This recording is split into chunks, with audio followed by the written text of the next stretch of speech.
नमस्ते साथियों, जय जगत, भारत माता की जय, जय हिंद।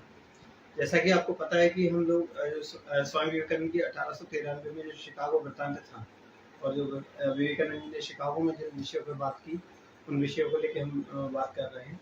और तो शिकागो के बारे में सबको पता है विवेकानंद ने क्या कहा था, कितने व्याख्यान हुए थे। और कल हमने एक श्रृंखला चालू की थी कि विवेकानंद से कितने पाश्चात्य विद्वान थे, जो वहाँ के जानकार लोग थे वो मिले, उन पे विवेकानंद जी का क्या प्रभाव पड़ा और उन्होंने विवेकानंद जी के बारे में क्या कहा, तो कुछ उन विषयों पर हम लोग बात कर रहे हैं। तो कल हमने बात की थी, आज हमारा जो विषय है वो है मैक्स मूलर।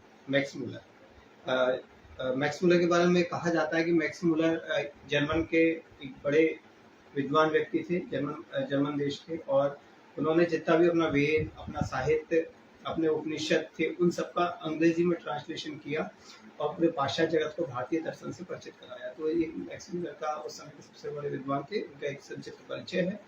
तो स्वामी विवेकानंद जी और मैक्स मूलर की मुलाकात कब हुई, एक विषय है।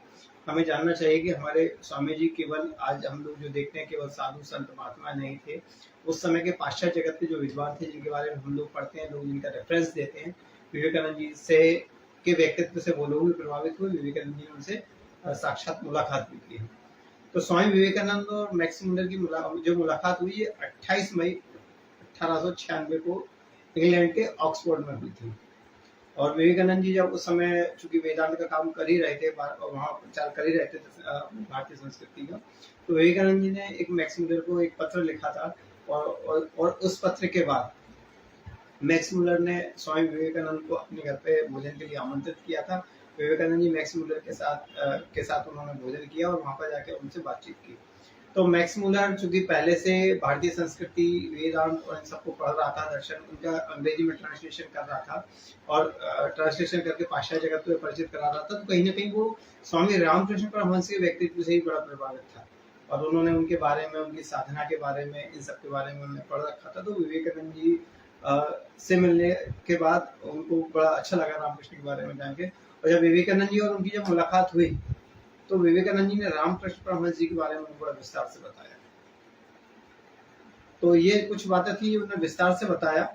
तो इससे क्या फायदा हुआ कि मैक्स मूलर को और गहराई से रामकृष्ण परमहंस जी के बारे में जानने का मौका मिला और भारतीय दर्शन, भारतीय परंपरा, इन सब की मैक्स मूलर ने बड़ी प्रशंसा की, बड़ा अच्छा समर्थक था। और स्वामी विवेकानंद ने तो उसे वेदांतियों का वेदांती भी कहा था मैक्स मूलर को, इतनी बड़े प्रशंसक थे स्वामी जी। और वो स्वामी जी की विद्वत्ता से काफी प्रसन्न हुआ और काफी प्रभावित हुआ। उसने विवेकानंद जी के वेदांत के लिए जो विदेश में काम कर रहे थे उसकी बड़ी प्रशंसा की, उनका एक अच्छा प्रशंसक के रूप में माना जाता है। और इस तरह हम कह सकते हैं कि उन दोनों की मुलाकात एक बहुत अच्छी मुलाकात रही। और मैक्स मूलर और विवेकानंद जी के जो बीच में बातचीत हुई, तो उस समय के जो विद्वान लोग थे, उन्होंने भारतीय दर्शन को, भारतीय ज्ञान परंपरा को स्वीकार किया। उन्होंने कहा जब मैक्स मूलर इन सब चीजों का समर्थन करता है तो हमें भारतीय ज्ञान और दर्शन का समर्थन करना चाहिए। इससे हमारे भारतीय दर्शन और ज्ञान परंपरा की महान लोकप्रियता प्राप्त हुई। और एक मैक्स मूलर के साथ स्वामी विवेकानंद जी की मुलाकात रही और इसमें उन्होंने भारतीय दर्शन और ज्ञान के बारे में बातचीत की। बहुत बहुत धन्यवाद। नमस्ते, जय हिंद।